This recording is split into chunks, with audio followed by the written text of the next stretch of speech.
Apparently, Gen Z is giving up on having kids. Let's figure out why. Now fallen to the lowest point in American history, with Gen Z having over 50% fewer kids than the 1950s, but when childcare costs more than rent in all 50 states. So, I mean, this is just step number one. I mean, we are not living in the 1960s where $20 could get you a brand new house in the middle of Minnesota. We're just not there anymore. It's just a different time, and with it being a different time, people are thinking differently. People are living differently than the times that, was pretty necessary for us to like mate and create kids. And you can see this is kind of a side effect of where the current state of the world is. While 60% of Americans can't afford a minimal quality of life, it raises a question: how is Gen Z expected to have kids when they're struggling to afford even the most basic costs of living? While headlines frame the nation's declining birth rate as a shocking phenomenon driven by individual selfishness, as if genuine care and investment has been given to any emerging generation over the last 40 years, the reality is that this trend has actually been building for over 2 centuries. Yeah, think about what was available at the top of this chart in the world, and let's just go to 2000.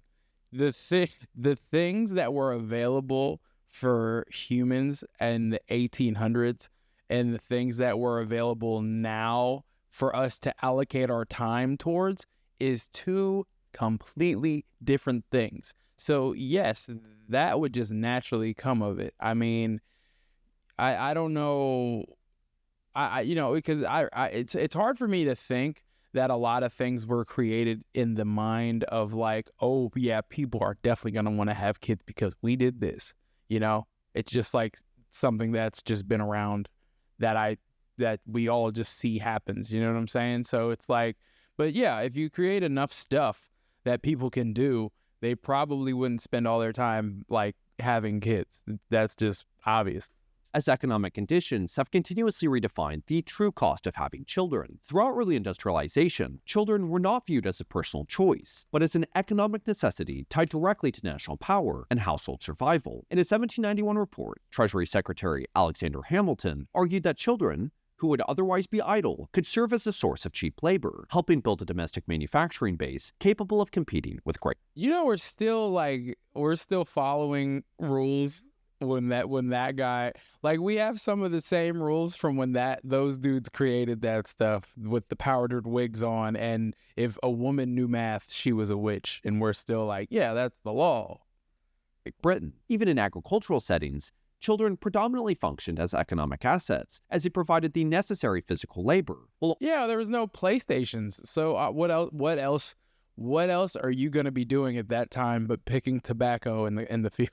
Also serving as informal childcare for younger siblings. We can see this ideology was also replicated in Europe, with historians studying proto-industrial France, discovering that multiple sources of household income, combined with the fact that children became profitable at an early age, encouraged marriage and large families across both towns and rural areas, as industries not only sustained larger populations, but actively incentivized families to have more children as a means of surviving on minimal wages. Even throughout the Gilded Age, with overall birth rates being cut practically in half through rapid urbanization, the underlying incentive for working-class families remained unchanged. An analysis of Philadelphia... Yeah, look, man, these kids right here, they would work 70 hours a week.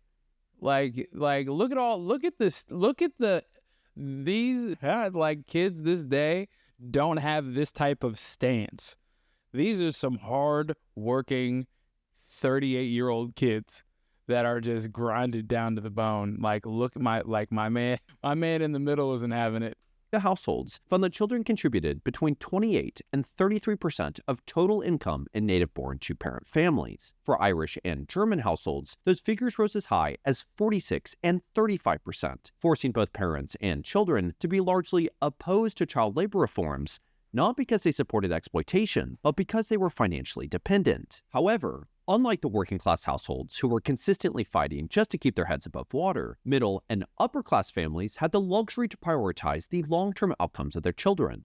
America. The decline in the United States. By 1930, women married to men in professional and managerial occupations had 18% fewer children than those married to farmers, as larger families were increasingly viewed as an economic liability, as having fewer children allowed families to afford a better quality of life, often in the form of an improved education.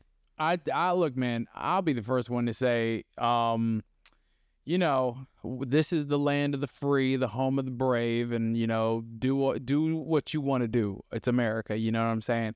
But I do think we have to start asking questions when someone wants to choose to have 7 children. I just don't think, personally, that's necessary. I think a lot of people also kind of lose themselves in the fact that they are parents. Like, shout outs to the parents worldwide. I'm a parent myself, you know what I'm saying? But it's just like, a lot of people, especially in my millennial group, I don't think we really fully think about the responsibility, like, because we had a dog or something like that. I don't think we actually think about the responsibility that comes with a human. Like, a lot of responsibility that comes with a human. And I think in this day and age, with what we have available to ourselves, you have to really be like, people always want to throw around the word selfish with their time and stuff like that. But it's just like really being realistic of what you got going on as far as, what you have, your career. Right now I'm running my own company and trying to have different avenues for me to be an entertainment company. That's a lot of time. And then, like, that's a lot of things that you have to miss. Like, some things I still have to miss, but I'm always going to make sure that I achieve what I set out to do. But, then there's a lot of people that don't have that sort of drive, just kind of want the melancholy everyday, whatever the fuck. And that kind of just comes with it. And sometimes even a college education, all in hopes to position them for upward mobility in an increasingly stratified society. Suggesting real birth rate decline did not start with selfishness. It began when children stopped being seen as economic assets. And as we are once again seeing wealth inequality widen dramatically, we're unfortunately beginning to see elements of this dynamic reemerge. Between 2019 and 2023, the Department of Labor reported an 88% increase in overall child labor violations, alongside a 31% rise in children employed in hazardous conditions. Interesting. Predominantly among lower income and migrant households. But for the majority of young people today, they're doing exactly what they were raised on. If you can't afford to have kids, don't have them. Yes. Do you understand? I've seen a lot of people, especially in my work, doing private events and just in my life. I've seen a lot of people my age, they have kids, and they didn't fully think about, like, the spectrum of what having kids does. And I don't think some people really think about some other things that are important in life. And I think in our culture, we want to say that other things are more important than that. But let's just say, from physical attraction and, what it kind of happens after you have kids, like, that kind of gets put on the back burner. And I think we still have, as humans, we still have this physical nature that we still have to have. Like, I think we try to neglect nature just because we're a more civilized species. And those things are still a factor. And then those small things start to erode away at the relationship. And I've noticed that throughout the years. Hey, fantasy sports fans, are you ready to take your skills to the next level? With Underdog Fantasy, you can draft your favorite players so you can make the ultimate picks to win cash. And it's super simple. All you have to do is pick more or less on your favorite player stats, and if your pick is correct, you get cashed out instantly. And I can't think of any other way that I would watch the game after using Underdog Fantasy. And I want you to join up by using my promo code BBSound1. By using my promo code, Underdog Fantasy will match your deposit up to $100 so you can start playing instantly. Download today and start making your picks. Underdog Fantasy, where every fan becomes a champion.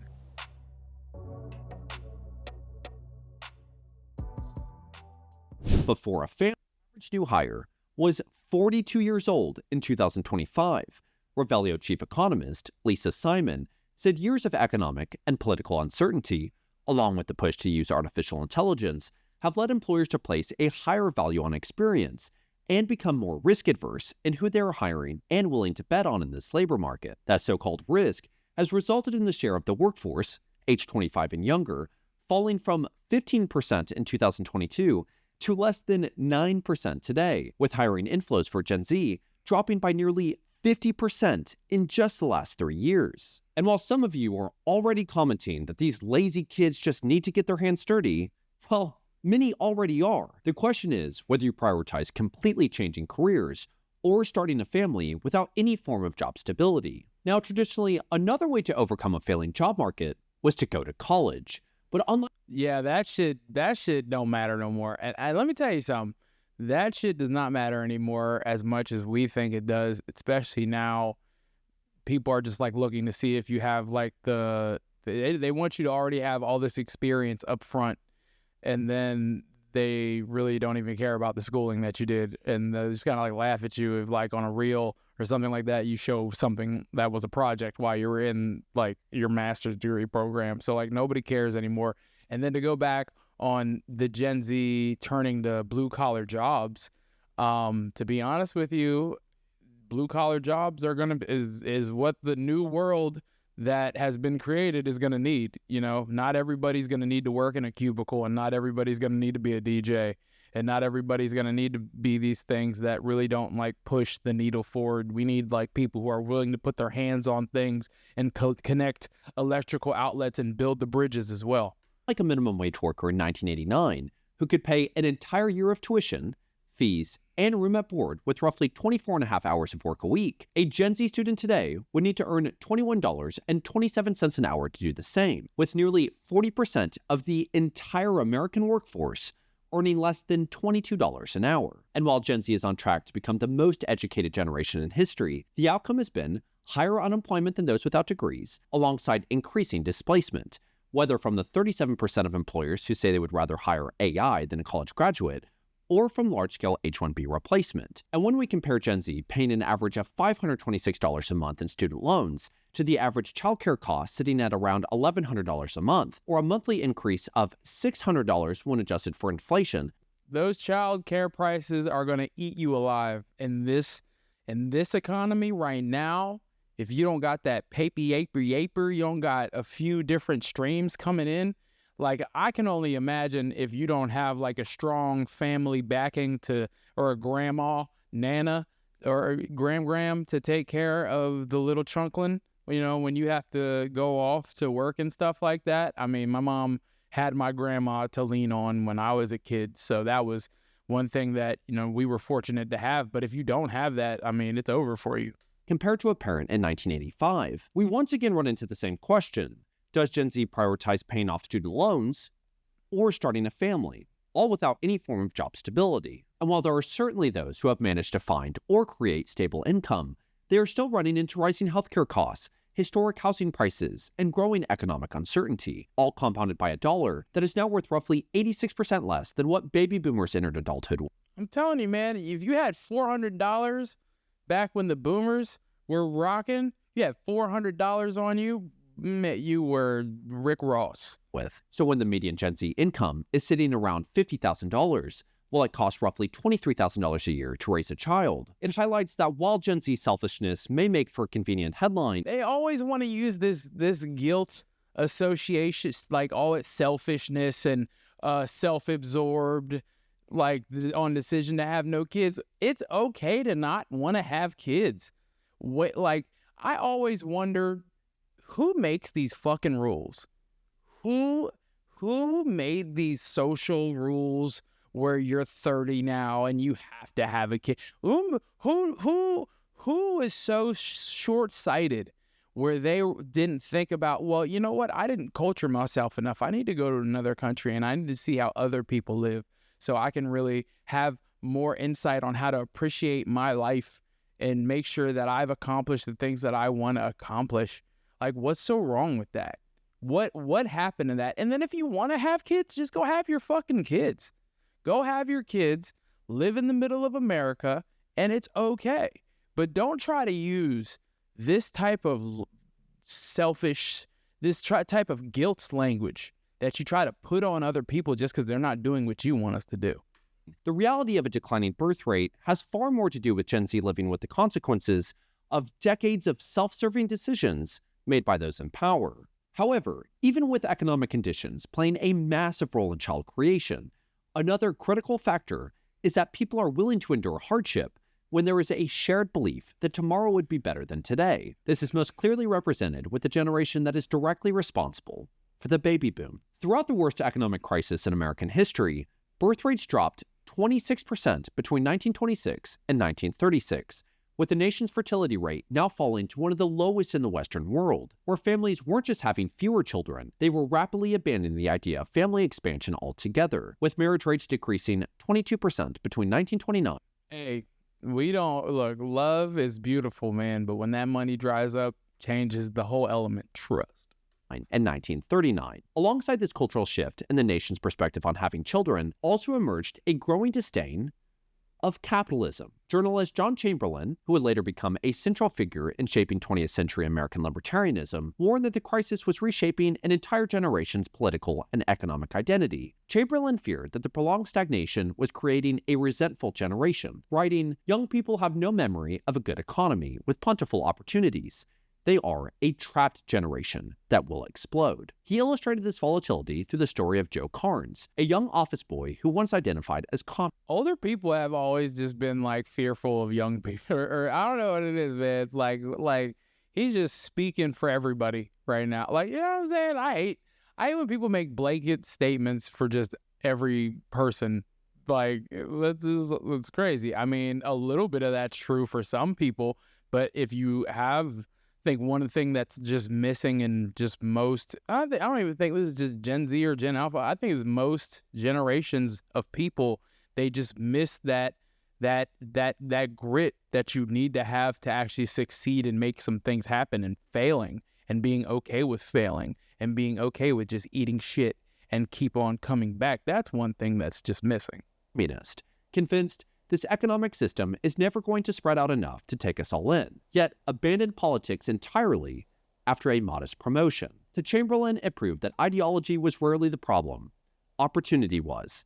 And without vocational training, nice schools, domestic investment, and real job pipelines, he argued, education is a weak bulwark for democracy if democracy can't deliver the goods in the form of jobs, a future, or just plain hope, almost perfectly mirroring the reality that young Americans face today. However, by the late 1930s, New Deal programs like the Civilian Conservation Corps and the Works Progress Administration provided jobs for millions of young men, with federal investment in public infrastructure resulting in the construction of over 40,000 new schools, libraries, and hospitals between 1933 and 1939. And even though the actual cost of raising children had not substantially decreased, mind you, again, this is a time where there was not that much available to fill time. I'm sitting in front of a space station right now recording this for YouTube. There wasn't this then. There was the hula hoop. You know what I mean? That's all they had. So, we can just go outside all day and shovel? Oh, I'm down. Let me get out of this house. That's all they had. Nor had the Depression massively improved. This renewed sense of optimism and societal investment, alongside the rise of American mass media, introducing characters like Superman, offered the nation's youth a sense of hope that a better tomorrow was always possible, resulting in both fertility and marriage rates beginning to rise by the end of the decade, with some historians and demographers even stating that the baby boom originally began prior to the war, proving that despite economic hardship, even a fragile sense of optimism is enough for families to begin planning for the future. And when you combine genuine domestic investment and immense post-war optimism alongside economic stability, such as low-interest home loans, increased wages, pensions, employer-covered childcare services, and health insurance, well, America's youth turned to family formation, where between 1946 and 1964, over 76 million babies were born. Woo! They were putting in that work. Creating what we now call the baby boom, signaling that while governments across the world are doing everything they can to encourage Gen Z to have kids, the reality is that the internet has brought young people together all over the world. And if Gen Z collectively views the future as an AI dystopian reality filled with immense wealth inequality, working till death, a lack of any ownership, climate concerns, wars continuously on the horizon, domestic unrest, endless amounts of covered up filth Super combo of insanity. from our leaders, and a lack of any actual signs of real investment into the youth, then it once again poses a question. Does Gen Z wait and do everything they can to try and build up their own stability, or go ahead and have children? Yes, that's exactly, look, man, that is exactly what we all should be doing prior to having kids. Making sure, and you could probably argue with this being like, well, you never know when the perfect time is. You will know when you can actually add that to the spreadsheet. Oh, take your feelings out of it. You'll know when you actually have the ability to add a child that you will be able to give ample love and care to, and go to all the football games, cut up all the hot dogs and noodles and feed them and take them to the park, and you don't have anything that you have to finish and complete on your other side, and you're not stressing yourself out to the bone. You'll know when that can be added on. It's a time for us to be very strategic in every move that we make. You know, if you can have it and you can add it on and you can do it and you can do it 3 times over, then go ahead. But if you can't, it's okay to just wait. This question is especially relevant when the generation predominantly using the selfish label went through this very same reality. As Cold War anxiety mounted, the 1980s saw a surge in research papers from psychologists and psychiatrists calling for intervention, warning that entire generations were growing up with a sense of helplessness, with the Department of Psychology at Harvard University stating this fear of nuclear annihilation fostered a sense of having no future, an anxiety that persisted into adulthood, influencing personal decisions like delaying marriage and creating a future generation. In England, the School of Humanities and Social Sciences described a similar trend, writing, "The threat of nuclear war involves an overwhelming threat to the individual's future, that he or she will have no future, that there is no point in planning for marriage, children, or a career."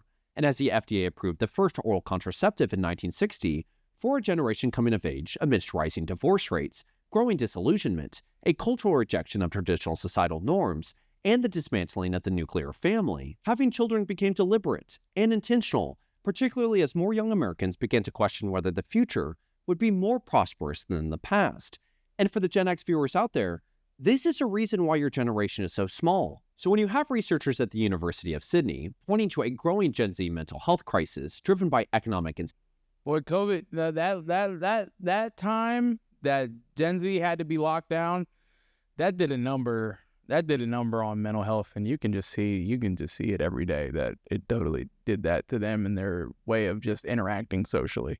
security, and social instability. Gen Z in South Korea, referring to the country as Hell Joseon, a hellish, hopeless society. Gen Z in China, calling themselves rat people.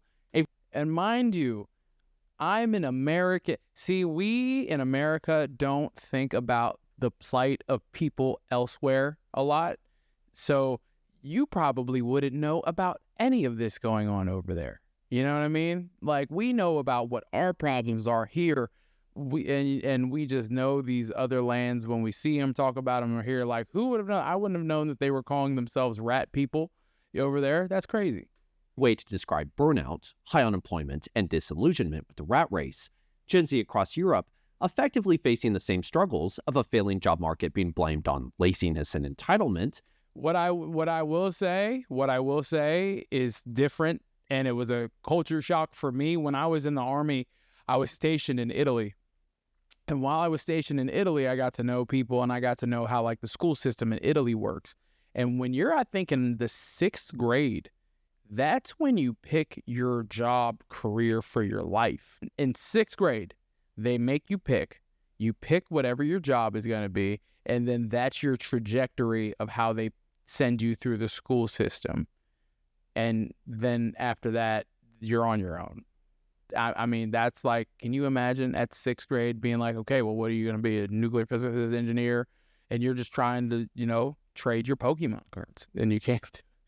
That's crazy. While in Canada, despite Gen Z saving more than any previous generation, they have effectively given up on home ownership.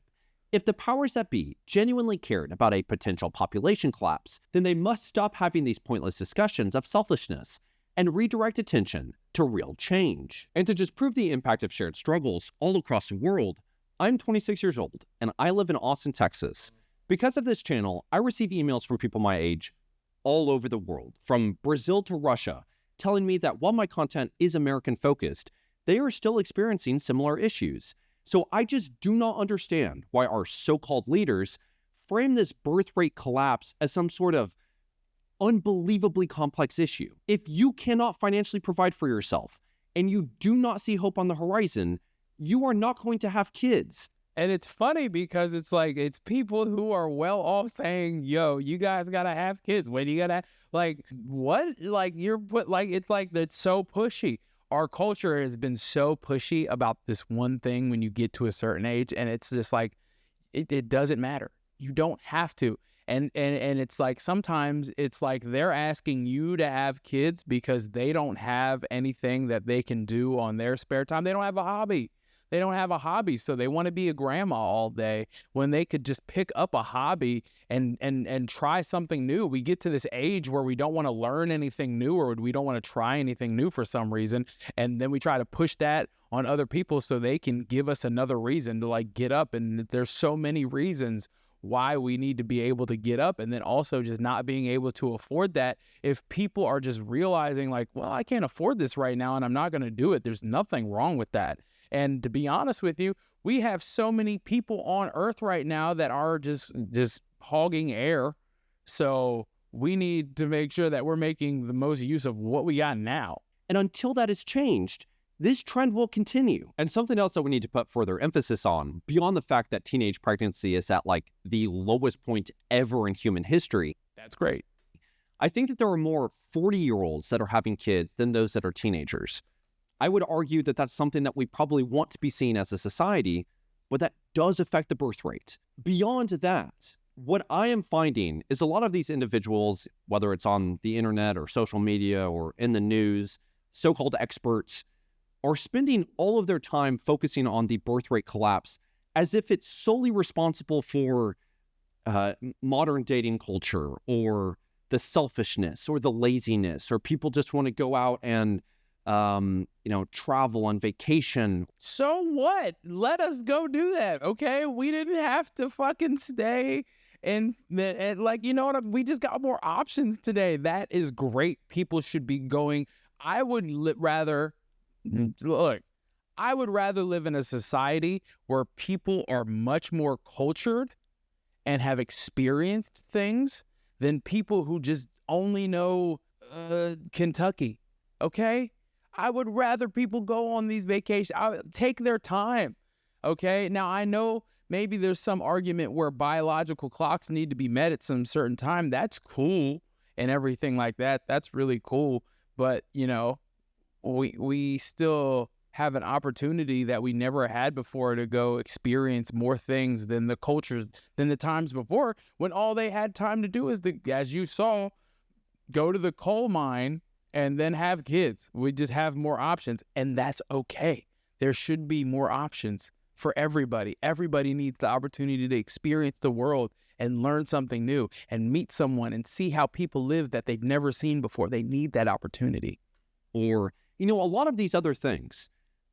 Obviously, there's some validity to it, right? I think the dating pool sucks. What I think that we're missing here is the meat and potatoes of this argument. The economy is not working, at least for the average person. I think it's probably working for whoever it's intended to work for, but not the average person, not the majority of individuals. And I gotta say, like, when is anybody gonna say that the way that society is functioning and the direction that we're heading is not a great one? It is. I mean, my man's hitting it. He's hitting it out of the park right now. He's hitting it out of the park right now. And it's just kind of, you can see it right now. We got a whole lightweight about to kick off. We got AI videos of women out here. We're really backwards right now.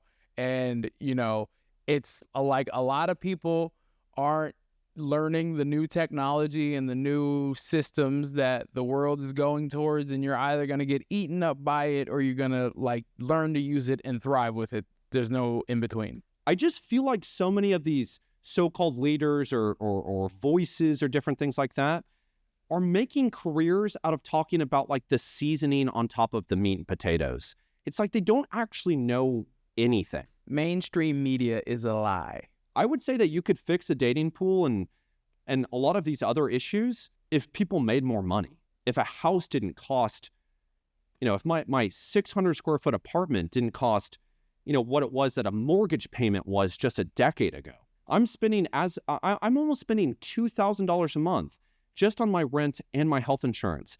And the craziest thing is that for a lot of you watching this, that's fantastic. It's pretty good. Not gonna lie, that's pretty good. But he's right. Also, at the same time, if you want to live a better life, if you want to live around people who are of a better quality and mindset, it costs to be around that. And he's not wrong about that. If you want to live in my hometown of Gettysburg, Pennsylvania, and, you just want to see mom and pop down at the old whatever store, then, you can live that life too. But if you actually want to live somewhere that has a heartbeat, it's going to pay for that heartbeat. So then I'm going to add, another $1,100 a month for childcare? So I'm spending over $3,000 a month, and I haven't even bought groceries yet, or car insurance, or, all of these other things. It's unreal how, I think what I'm really just wanting to stress is that this birth rate collapse, well, I would say for like humans to survive, I am a proponent for human survival. I think the way that it's being, I just don't think that the people that are discussing it actually care to see it better. No, they just want to use sensationalized language to get us all stirred up. And it's like birth rate collapse.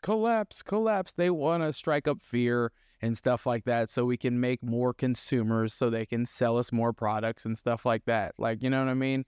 Like, I don't know if you've seen Spring Break in Fort Lauderdale, where I am right now, but it looks like we got a lot of people in this world. Like, it doesn't look that empty here like that. So I mean, let's kind of like act like we're doing just like we're having, you know what I mean? Like, we're trying to forecast things so far down the road that, like, if you're saying that there's a birth rate collapse now, what's going to happen after this war? Is there going to be another boom? Are we creating another? But you know what I mean? Like, there's so many different variables to what could happen on this subject in the next 10 years that we're trying to just like make frightening language media to scare you into doing something now, when it's just like, it's really not that big of a deal. Because if you did, you would talk about the obvious things.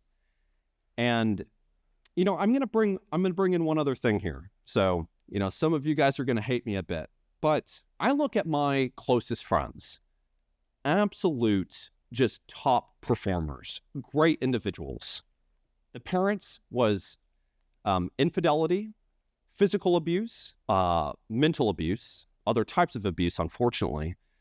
The amount of divorce is like near 100%. And that's something that is insane to think about. The divorce rate. I mean, this is another video that I'm going to have to talk about like this, but that's another thing that we have to think about is the divorce rate that actually is going on after people are having these children, because the honeymoon phase wears off and then it just gets a little bit boring.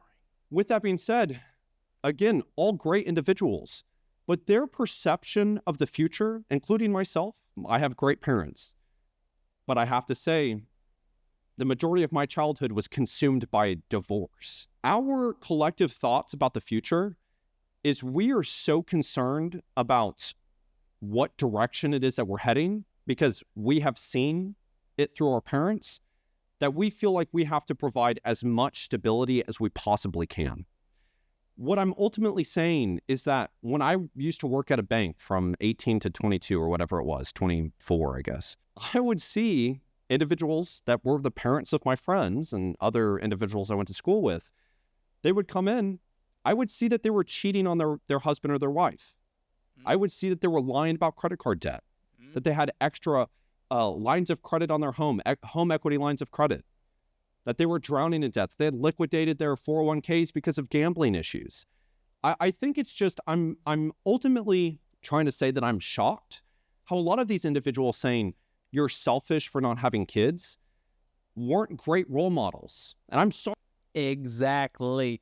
We don't, we want to have these views of the people that we grew up around and everything like that. But like, nobody is an angel. No one has always been 100% correct. They only know what they know. And, I'm more along the lines of like, let people live how they need to live. You know what I'm saying? And, I can only hope people take the time to like think about their actual situation and then adjust off of that. So, he's kind of hitting it on the head right now. Sorry to say that. Like, that isn't a great thing. And a lot of you are fantastic parents. But man, the amount of comments I've got that have said, my parents beat me, and, all of these other things, it hasn't necessarily been the best environment to foster the desire to want to have kids when things are so difficult.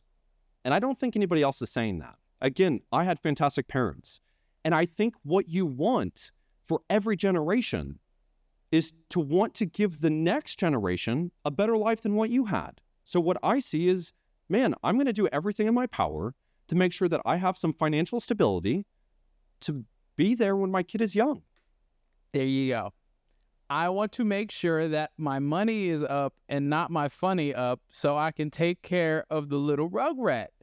That's all I think that's what people are just trying to do more than everything. And then a lot of people just got like, we live in a time where there's so many different ways to create a business and people have bigger auspicious goals than working at the factory.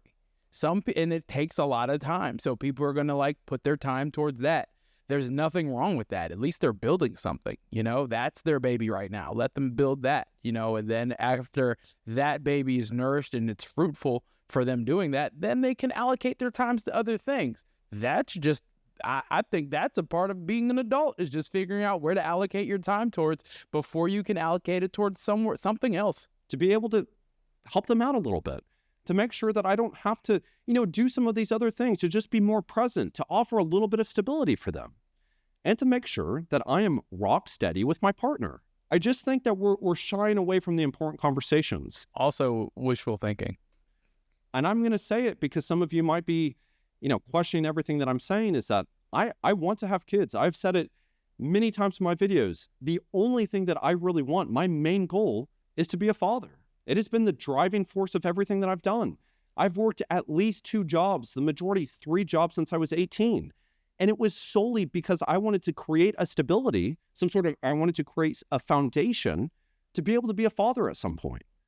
I'm now working 60, 65 hours a week on this channel, trying to do everything I can to make whatever change I can, because at some point I know I'm going to try to be a dad. And when that happens, I won't be able to balance both. I won't be able to be somebody that is really trying to make a difference and to be a real present father. And to me, being a present father is important, but I have to do this other thing first. And if you want to call that selfishness, which I've actually been called selfish. Yeah, because your parents don't have shit else to do. So they want to poke the bear and tell you to hurry up to have kids so they can have something to babysit, so they can fill their void of time so they're not scrolling on Facebook all day. Like, why don't you get a hobby?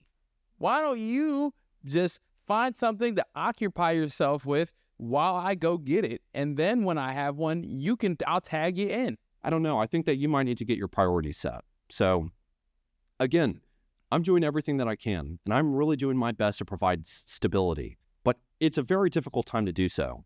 And we have to start having these conversations.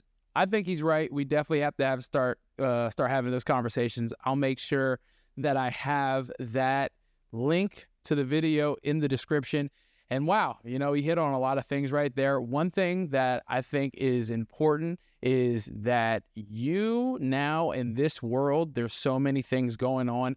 And I can say this as someone who had a child at a time where I wasn't ready, but it did help make me the person that I am today, is I 100% think that everybody should really take their time and wait and be ready and make sure you have all your T's crossed and your I's. Make sure you're with the person that you love. Make sure that you have multiple streams of income, because while I'm saying this and while we watch this video today, today's problems aren't going to be the problems 15 years later. And those numbers are going to rise, and some are going to shrink, but it's going to be a whole new game that we're going to be playing 10 to 15 years down the road. So you just have to make sure that you're set up for that so you can be the best version of that parent you may want to be or may not want to be, but either is okay.